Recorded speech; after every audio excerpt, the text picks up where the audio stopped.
God do anything else, we need to be in serious prayer for Sister Duffy's family and also her passing. And Deacon Duffy is at home. He's not doing well. That's why he is not in here. Also, we need to be in prayer for Brother Kennedy. They have suffered yet another loss. It's hard to believe, but it's almost the same incidents that Job went through, all that he's going through. So let's certainly be praying for him and for his family. It seems like sometimes when it rains, it pours. On a brighter note, I want to thank my friends in the back, Cameron and Company, for my lunch yesterday. They bought some gift certificates, some things, and I went to Dairy Queen and ate on my grandson. So thank you all so much for taking care of David and Cameron. I thought that was so sweet of you to do that. And you know, it's the little things that make all the difference in the world. For them to do that was just wonderful. I spent it all, so got that? I spent it all. We have been dealing with elderly. Thank you for covering last Sunday covering for us last Sunday. And it really is your ministry as well. So you're really not covering for me. You're just standing in your position within this congregation. So we appreciate you for that. Good to have Brother and Sister Woods back with us. We've certainly missed them. Now we've been dealing with the Abraham Abimelech paradox and how Abraham lied, but Abimelech is the one that gets punished. And so we struggle with we struggle with concepts of how people make mistakes, and we're just too hard on people sometimes. We don't see folk the way God sees them. Amen. And so we discover that God asked the question through Romans 14:4, who are you to condemn another, someone else servant? Their own master will judge them whether they stand and fall. With the Lord's help, they'll stand and receive his approval. And as I told you, it's not a license to sin. But we also need to realize we're looking at their life in one moment. Our lives are not just one moment. Our lives are filled with a lot of moments. And it's amazing how we can remember the bad moments, but we don't remember the good moments. And so when we look at the text, the reason Abraham could stand, God could stand with Abraham was based on two things. We told you it was based on two things. Number one, his covenant with Abraham. When God goes into covenant with you, it's not about how you carry out what you're supposed to carry out. God is always going to do his part. And so he had covenant with Abraham, and then he knew, secondly, that Abraham's faith in him would eventually sustain him. And we're going to talk about that at the end of the message. So God knows, the thing about God is, he knows what you're going to do before you do. Amen. We told you before, he knows your past, your present, and your future. So now, as I said, it's not a license to sin, but I want to look at something. Now, return the woman to us as God had appeared to Abimelech and told him, if you touch this woman, you're going to die. You're going to die. And so now he goes and he told him, you're going to have to go back to Abraham and get this thing straight. Isn't it amazing? Abraham lied, but Abimelech got straightened out. Because he put pressure on Abraham. We told you before, kings had a habit of, they saw a beautiful woman, they had to have her. And so it put pressure on Abraham to lie. Now he says, now return the woman to her husband and he'll pray for you, for he is a prophet. Then you will live. But if you don't return her to him, you can be sure that you and all your people will die. Now that's paradoxical, because here is a prophet. It was Abraham that lied, but Abimelech's got to straighten it out. Does that make sense to you? Well, that's because we don't understand what God is looking for in us. So what I want you to tell you, so you see my highlighted portion here. What folk in the world need to understand is a fallen man or woman of God carries more weight with God than never has been. Abimelech never had a relationship with God. So just because you fall short doesn't mean that you are not still in covenant with God. The other side of that is, I need you to understand, is that when God decides that that's what it's going to be, that's what it's going to be. So for all you folks that are not here today, because I'm not going to church because them folk ain't right, the hypocrites, they ain't living right, I got news for you. That's exactly where God sends you to get his faith. Do you see that in the text? Yes.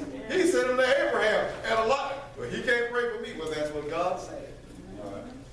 So God is looking for something different in his folk than he's looking for folk outside of the church. And folk outside of his church cannot fix what's broken because we have to go through God. And I gave you, let me ask you something. Folks, well, I don't understand that. I don't understand that. How can that possibly be? Well, let me put a window here so you can see it. You got children. I've got children. My child gets with your bad child. And they do something they don't have any business. Now you got money to bail a child out. Which one are you going to bail out? That's what I'm trying to get you to see. God will always bail out his own children. And you don't have to worry. And it's not like he's partial. Anybody can become his child. You just have to make that decision. If I decide, if my children decide, well, Daddy, you're not our daddy anymore. You know what? When my will comes through,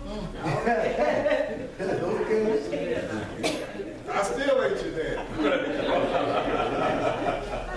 When you got a relationship with God, God is going to do his part. Now what happened? So Abimelech got up early the next morning and quickly called all his servants together. When he told them what had happened, his men were terrified. Then Abimelech called for Abraham. What have you done to us, he demanded. What crime have I committed that deserves treatment like this, making me and my kingdom guilty of this great sin?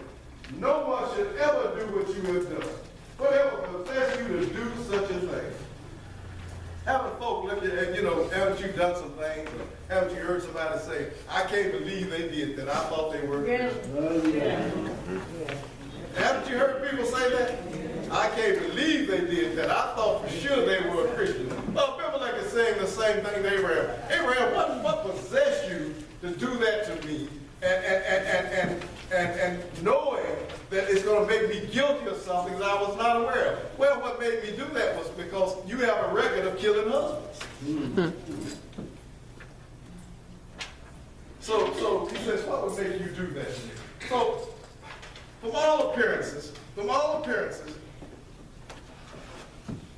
Abraham was dishonest, and Abimelech was honorable. Now, let me pause for station identification here again. Spain, you're excused at this point because I know you don't want me to say this. I recall a few months ago, I was at a funeral, and we were at the graveside. I was committing the body, and on behalf of the funeral home, I was speaking to some folk. And when I got through, there's this young man that was there, and I knew his face, but I could not place him. Well, as we conversed, he told me that he had been married to someone that I knew, and he said, well, when I was little, I grew up at Mount Olive. My daddy was a preacher at Mount Olive. And I said, okay, but that's not where I know you from. I know you from who you married. That's where I've seen you before. And he had moved away. And I said, and I know you don't know who I am, but if you were at Mount Olive in your early years, you look to be like you would have been there. My wife was at Mount Olive when she was a little girl in her teenage years, and her early years of her life, she was at Mount Olive. I said, so to help you understand who I am, I married Waylon Sue. He went off. He literally, ooh, that woman was fine. That was a good-looking young lady. Ooh, she was bad. I said, yes, she still is, and she's still bad. So you can't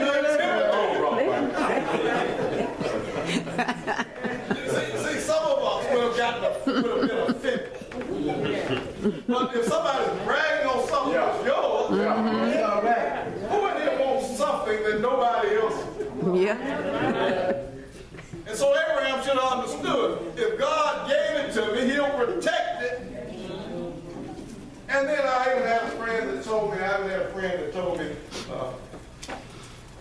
that he only dated ugly women. And he married an ugly woman because he didn't want to be bothered with other men. I said, that's a good philosophy, but just like you like ugly women,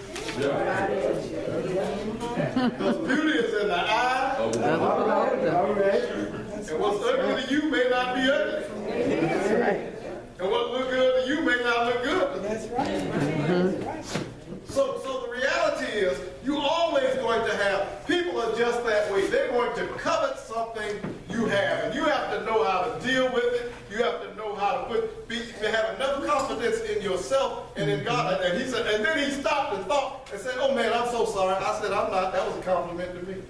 That's telling me I got good taste."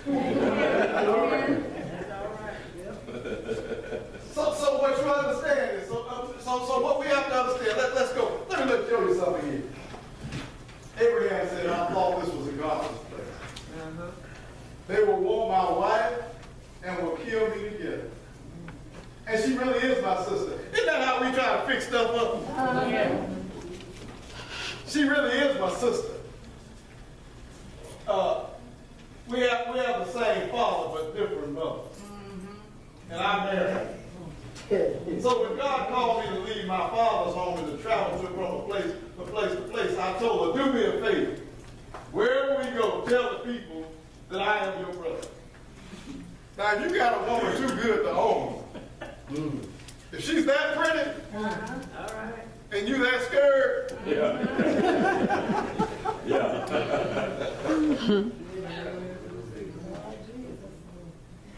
look, she really is kind of like, now he's going to justify. As though it's not bad enough, he's going to justify, but she is kind of my sister.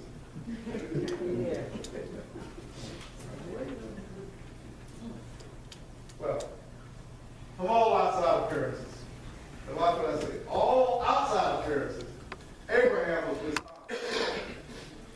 Abimelech was more honorable. But that's not the whole story. 1 Samuel 16:7. Because the reason being, God does not look at us like we look at us. All right. God sees deeper than what we see. We see the surface. God sees the heart. He looks deeper than we look. So watch 1 Samuel 6 through 7. When they arrived, Samuel took one look at Eliab and thought, "Surely this is the Lord's anointed." Here comes this tall, dark, handsome young man walking in. And the prophet says, that's got to be the one that's going to take the place of Saul. He's tall, he's good looking, he's everything you want him to be. Sisters, how many of you have been fooled?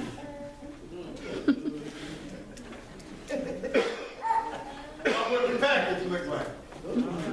Huh? You found out he was that good looking because he didn't work. He had time to keep his hair, keep his nails, because he wouldn't work. Just because it looks good on the outside, it may impress us, but it does not impress God. That's why I'm glad we've learned here at Franklin Street to kind of tone it down. You don't have to come here in a three-piece suit. Because that may be impressive to some folk, but it's not to God. Because it's not, how often do I tell you, it's not about what you got on you. It's about what you got in you. All right. I went to another congregation after our services one time the other week. I went by to see my sister, and they said, "You must not have preached today." I said, "Why not?" "Well, I was just looking at the way you dressed." What would you all do if John came in camel's hair?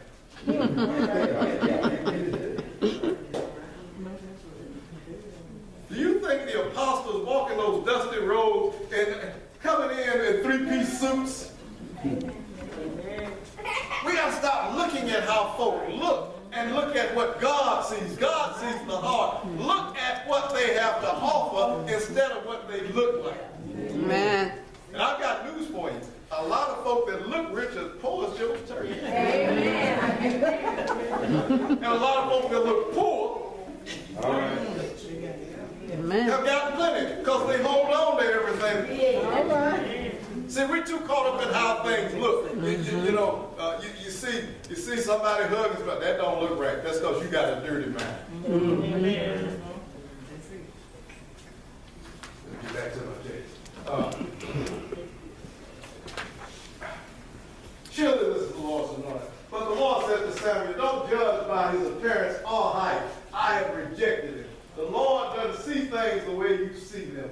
People judge by outward appearances, but the Lord looks at the heart. All right. We got to start understanding that in essence, God saw something in Abraham, even when he was wrong, that he didn't see in Abimelech when he was right. All right. When you're a child of God, he can see something in you even when you're wrong that he doesn't see in folk that are not his.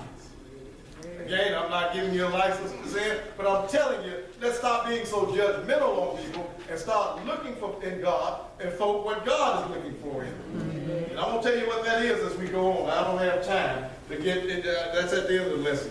Now, here's the question. Here's the question. When Abraham told everyone that Sarah was his sister, even though it was partially true, was it an act of faith or an act of fear? Well, thank you. It was an act of fear. Yet we're told in the scriptures that we started this text with that he was a great man of faith and a man for whom we should model, all of us should model our faith after. Isn't that amazing? Yeah. Here's a man. How can this be? Abraham acts out of fear rather than faith, not once, but twice, sacrificing his wife honor for his own sake. How can a man like this, Abraham, possibly be a godly example of faith to us? Because of fear. You got to be aware of the fear factor. Because most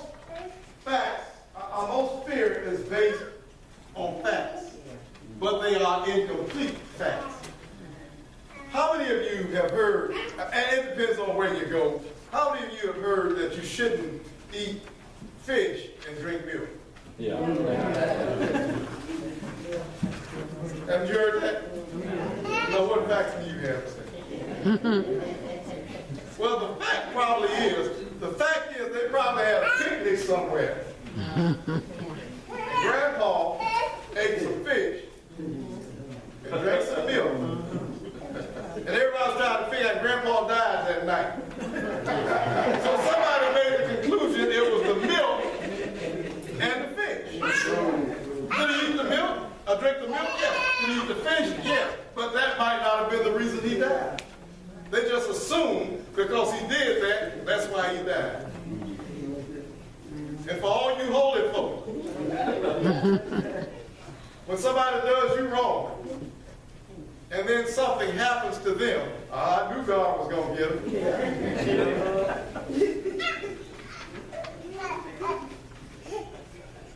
How many of us have heard of mad cow disease? How many of us have heard of Zika virus? How many of us have heard of Ebola? They're all facts. Anybody heard of Ebola? Yeah. Any of you have you heard of other people being involved? Have you heard of nuclear war? Those are all facts. But now the question is, Zika virus, mad cow, Ebola, being robbed, nuclear war. How many of you have actually experienced that? Many of our fears are based on irrational thinking. Not that it is not a fact, but it's not a fact for you. So we go through our lives afraid of everything based on incomplete facts.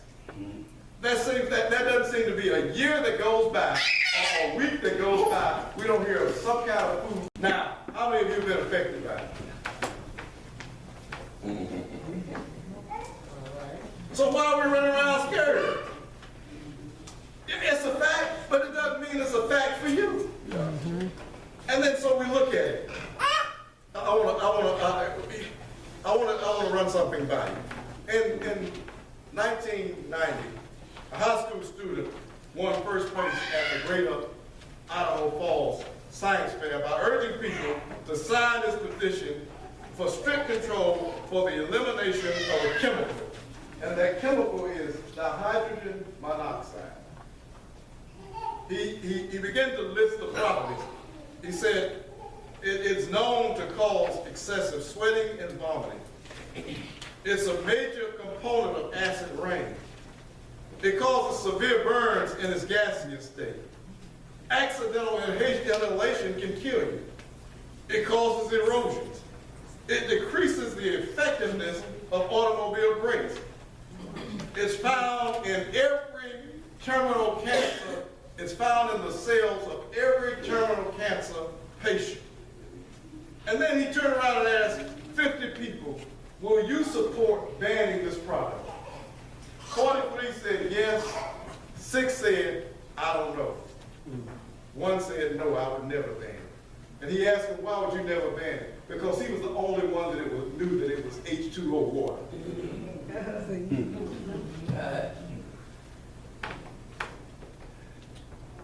Many people's fears and worries are based on facts like these. Every one of these facts presented by this high school freshman was completely accurate. Let me go back through them. Water can cause excessive sweating and vomiting. You can't do even one without water in your body. It's a major component of acid rain because rain is water. It can cause severe burns in a gaseous state. How many of you got burned by steam? It can accidentally kill you if you inhale water. Guess what you're going to do? You're going to drown. It contributes to erosion because it does what rain washes soil away. It decreases the effectiveness of your brakes because when the road is wet, your car doesn't stop as wet. And water is not only found in tumors, it's found in every cell of your body. So it's just how we present. Our fears and our words are frequently based on facts, but those facts are often incomplete. How many times have our fears and worries been based on imperfect information? Facts that don't tell the whole story. And as far as God is concerned, fear and worry are always based on imperfect information. All worry and fear are based on facts, but they don't tell the whole story. It's okay. It's okay to have some fears. Does anybody know what the most common, I just gave it to you. What's the most common command in the Bible? Don't be afraid. The most common command in the Bible is do not be afraid. And it's interesting that that command is in the Bible. It's up to how many times is it in the Bible? How many days in the year? 600. It's in the Bible 365 times, and you got 365 days in a year. So every day, God is telling you, don't worry. All right. Don't worry. Why does he command us not to worry? Because if we look at the Bible, it says you have to see God as your asset and your problems as your liabilities. God has to outweigh every problem you have in your life. That's what Abraham had to eventually learn. There is not a problem I have that God cannot solve. Don't be anxious about how many things, anything. But in everything, by prayer and petition, with thanksgiving, present your request to God. If I give it to God, let it go. And how many things? Everything, or in all things, give it to God. Stop sweating. Give it to God and let him have it. But if you give it to God, stop trying to pull it back. All right. Give him time to fix it. I told you the story before about McCollin when I had my knee. I had my knee, and Waylon took me to the doctor, and he told me I was going to have to go to have my leg shit looked at. I don't remember whether they gave me the MRI or something. They looked at my knee and told me you got a torn meniscus. is you have surgery. Well, my little boss, McCallum, talked to her grandmother, and she found out I had been to the doctor. So she took it upon herself to call me at work and say, I talked to Papa, don't worry about it. I've talked to God about it. You're going to be all right. I said, okay, thank you, baby. Well, lo and behold, I was postponing my surgery, and about a week or two, it really got better. It really got better. But then, because I had been favoring my left leg, because my right leg was hurting, I called her, my left leg was hurt. I said, baby, my right leg is doing fine. And to this day, that's been about 6 years ago, I have never had surgery, even though they told me I was going to have to. I was going to have to. So my left leg was hurting. And so we talked about it. I said, McCallum, God's fixed my right leg. Do some praying. She said, okay, Papa, I got you. So she prayed, but this one didn't. It was dragging on a few weeks there, and it still hurt. So I said, McCallum, maybe we need to talk to God. She said, Papa, God's got it. I've told him, you give him time, I'm not going back bothering God no more. And eventually, both legs got. So I learned, if nothing else, y'all stop getting these grown folk to pray for you. Amen. And the text tells us the reason we can trust God is cast all your anxiety on Him because He cares for you. God does not tell us our fears are unfounded. He simply teaches us that the facts upon which our fears are based are always complete. They're always imperfect because they fail to take into account one significant fact, the God factor. Yeah, that stuff is happening, but the God factor outweighs everything that happens. As one person put it, faith does not blind the eyes. It looks the difficulty square in the face and heaps them on one side of the balances. And that's what we just showed you. One person said, well, here's how I handle it. I put all my problems, all my liabilities on the scale. And then I simply put God on the other side. You don't have a problem that outweighs what God can do. And so that's what Abraham forgot. And so it simply says God. The problem, of course, is that even the most powerful believer struggles with fear. How many of you have struggled with fear and anxiety? I have. It's human nature. It's human nature. How many of us have struggled with these feelings over the past year? How many of you have struggled with fear and anxiety over the past year? The past month? The past week? The past day? Today? The past hour? The past second? I hear you. Right now? Yes. How many of you have struggled with fear and anxiety? If the Lord says, say, we're going to finish this lesson up next week, because you cannot allow fear to overtake faith.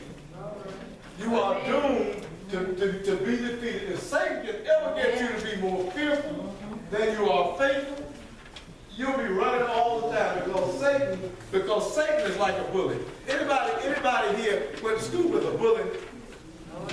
As long as folk ran, he'd make them run.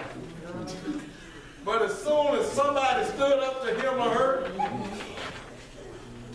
the jig was up. So somebody in God's house has to stand up and say, I don't care what you throw at me, Satan. I don't care what you throw at my family. I'm not afraid of you. Because there's nothing you can do that is not. How many of us, as I get ready to go out of here, how many of us, Elder, you come and get ready to extend the invitation. How many of us have filters on our refrigerators? I know I do. You know why I have a filter on my refrigerator? Because I don't trust the city water.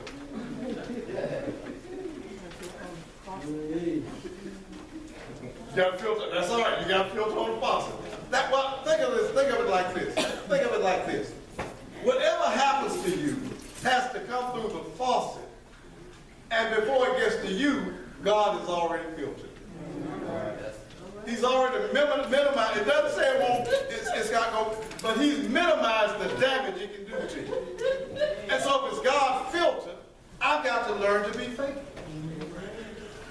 All who live godly shall suffer persecution. But I stopped by to tell you, even if you don't live godly, you're going to have some problems. You're going to have some problems. So I'd rather have problems with God than my problems without. And I understand that I may not always get it right, but I need to go back and get it right. I may not get it right every time, but I need to go back and get it. Yeah. We're going to see that in Abraham's life as we get ready to, but stop running scared of everything. How many of you thought when you lost your job, your life, I don't know how you're going to make it. Jobs come and go. Amen. I lost my house. You still got somewhere to live. I don't know how we're going to make it. I just have a refrigerator to fry.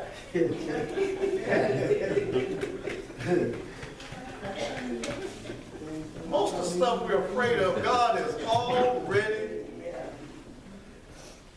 But the beauty of God is, even when we mess it up, when you're God's child, He'll come in and fix it if you let Him. You see what Abraham did? And Abraham and God still said, Abimelech, you still don't mean as much to me as Abraham does. Stop letting Satan make you think you are less than a child of God. All right. You may be a fallen child of God, but you can get up. Sure enough, leaving on this one. When you go through life, don't try to wallow and fight with the hogs.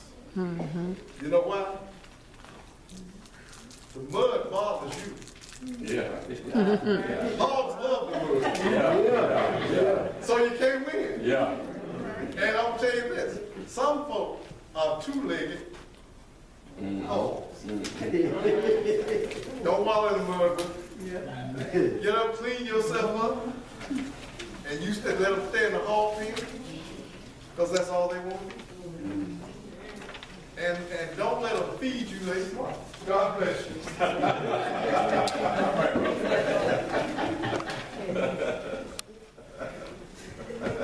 Everybody don't like you. Everybody don't like